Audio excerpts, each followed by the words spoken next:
The toxic side of self-improvement isn't motivation. It's not journaling, it's not gym routines, it's not becoming your best self. The toxic side is you can spend years improving and still feel like not enough.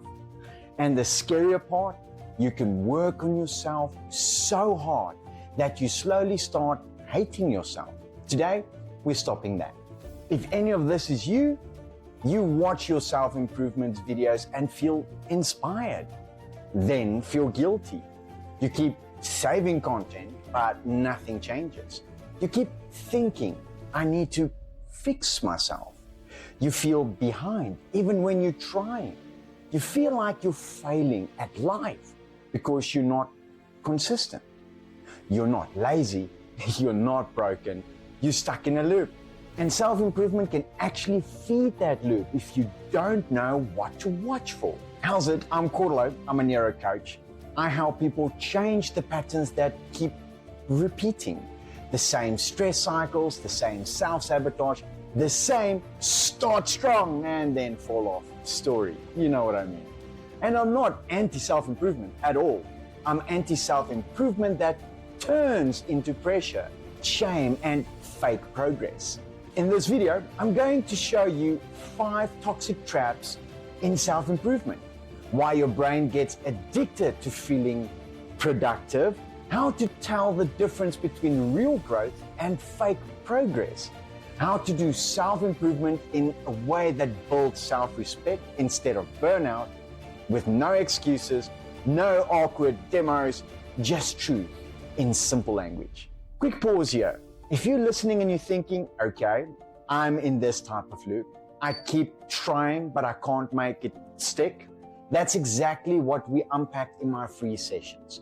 We map the patterns that run you, the stress triggers, the beliefs, the identity habits, and we figure out what to change first so you stop restarting your life every Monday.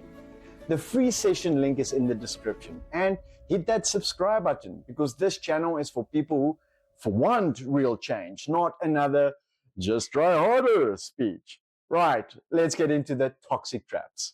Trap 1, fake progress. This is the biggest one. Fake progress is when you do things that feel productive, but your life stays exactly the same as it did before. For example, you watch videos about confidence, you never do the scary thing. You make a plan, but you never execute the plan fully. You buy the journal, but you don't change your choices. You learn the theory, but don't build proof. Fake progress is dangerous because it gives your brain a reward. Your brain goes, we did something amazing. But the truth is, you consumed information. You didn't change behavior. A neuro coaching truth. Your brain rewards completion. So if you never complete anything real, you start completing content instead. That's why people become experts in self-improvement, but still can't take action. That reminds me of a story of one of my clients. Let's call her Kia. She's a collector. Kia had 400 saved videos. I'm not joking. Morning routines, glow ups, mindset hacks, productivity systems. Kia could explain every concept in detail. Kia could teach it, but was stuck in the same anxiety, same procrastination, same messy life. Because every time she felt stressed, she went shopping for answers, not shopping with money, shopping with content. And content gave her relief without risk. So we changed one thing. We stopped asking, what should I learn next? And started asking, what is the smallest proof I can build today? And that one question changed her life because it killed fake progress. Trap 2, the dopamine loop. Here's another toxic side of self-improvement. It can become addictive, not because self-improvement is bad, because motivation is a feeling, and feelings can become addictive. You watch a video, you feel a surge, you feel hope, you feel like you're about to become unstoppable. Then the feeling fades. So you watch another video. And now you're not improving, you're chasing the feeling of improvement. This matters. Why exactly? Because when motivation is your fuel, you will always be inconsistent. Motivation is like the weather. Some days it's there, some days it's just gone. So if your self-improvement relies on motivation, your growth will be random. A great example of this is one of my clients, Jason. Jason told me, I'm a different person on Monday. Monday equals, Mondays he goes to the gym, he plans, he's got great optimism. Tuesday, he's still okay. Wednesday, stress starts hitting him. Thursday, he just crashes. And the weekend, he just numbs out. Sunday, he feels guilty. So on Monday, he restarts. That is not a discipline problem. That's a nervous system problem. His brain used motivation like caffeine. A quick hit, then a crash. So we built structure that worked without motivation. And suddenly he didn't need a Monday personality. He became steady. Trap 3, turning yourself into a project. This one is sneaky and it hurts people the most. Self-improvement can teach you this. You are not enough yet. So you start treating yourself like a project to fix. You stop being human. You become a checklist. And when you miss a day, let's say leg day, you don't just miss a habit. You attack your identity. I'm failing. I'm behind. I'm not disciplined. I'm not consistent. That turns self-improvement into self-hate. Here's the simple truth. Healthy self-improvement says, I respect myself, so I take care of myself. Toxic self-improvement says, I don't like myself, so I need to upgrade. Same actions, different energy, different results. One of my clients, Lorato, who used that beautiful glow up that became a breakdown. Lorato started improving after a tough year. She wanted confidence. She wanted a fresh start. At first, it helped. She felt so in control. But then the rules grew. Never miss a workout. Always eat perfectly. Always look good. Always be high vibe. Never feel negative. And slowly, she became harsh within herself. One bad day wasn't a bad day. It was, I'm slipping, I'm losing, I'm going backwards again. That pressure built until she burned out. When she came to coaching, she said something that hit hard. She felt like she's failing at improving herself. That's the trap. You can't heal your life with the same energy that harms you. Quick break. If you ever felt guilty for being human while trying to improve, hit that like button because that's exactly what we're trying to fix here. Trap number 4, buying confidence instead of building it. Yes, that's another toxic trap.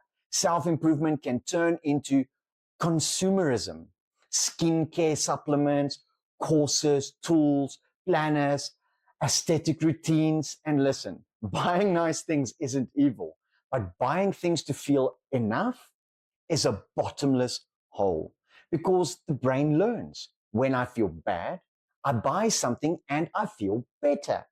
Now you've trained a coping habit and the industry loves it because insecurity is very profitable. Here's a neuro coaching truth. A purchase can change your mood, but it can't change your identity. Only proof changes identity. Proof is doing the hard thing, keeping a small promise, telling the truth, building a skill, returning after a bad day. That's what builds confidence, not a product. I had a client who would do exactly that. Whenever life felt messy, she'd create a new me online card, new clothes, new tools, new everything. She said it makes her feel like she's starting over. But starting over became an addiction. So we replaced starting over with continue. And that's the grown-up skill, continuing without drama, continuing without needing a whole new identity. And then trap 5, perfectionism equals self-improvement. This one ruins people completely. Somewhere along the line, self-improvement became never mess up. So people tried to be always positive, always disciplined, always calm, always productive. But that's not growth. That's just performance. And your nervous system can't sustain performance. So you crash. Then you feel shame. Then you restart once you feel better. That's the cycle. Here's the truth. Real self-improvement is not perfectionism. It's recovery speed. How fast do you return after a bad day? Because everyone has a bad day. The difference is some people spiral for a week. Some people reset by tomorrow. That's the real skill. Here's how to do self-improvement in a way that doesn't poison you. Rule number 1, improvement must reduce shame, not increase it. If your growth plan makes you hate yourself, throw it away. Rule 2, one idea equals one proof action. If you learn something, use it. Otherwise, it's just entertainment. Rule 3, build identity through small promises. You see, your brain trusts you when you keep your word. Small word, something that you can repeat. And then rule 4, your nervous system leads to your habits. If you overload it, you will default to comfort. So stop judging yourself and start building stability. And then rule 5, choose the right target. Sometimes you're disciplined, but you're disciplined on the wrong thing. You're trying to perfect your routines when what you really need is boundaries or self-worth or emotional regulation or money structure. That's why people stay busy but stuck. If you want help finding the real target, the thing that will change everything the fastest, that's what we do in my free sessions. We give out what's actually keeping you stuck and what to focus on first.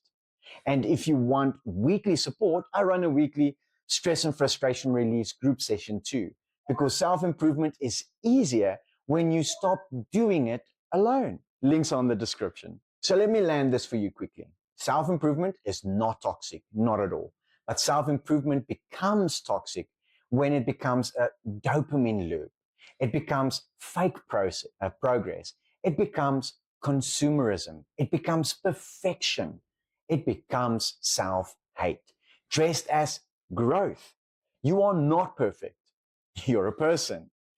And the goal is not to become perfect. The goal is to become steady so you can build a life you respect without burning out. And remember, if this helped you in any way, shape, size, or form, hit that subscribe button or comment proof if you're done with the fake progress and you're ready for real change. And if you want help from me personally, book your free session from the link in the description. Thank you so much for watching. I look forward to seeing you in the next one.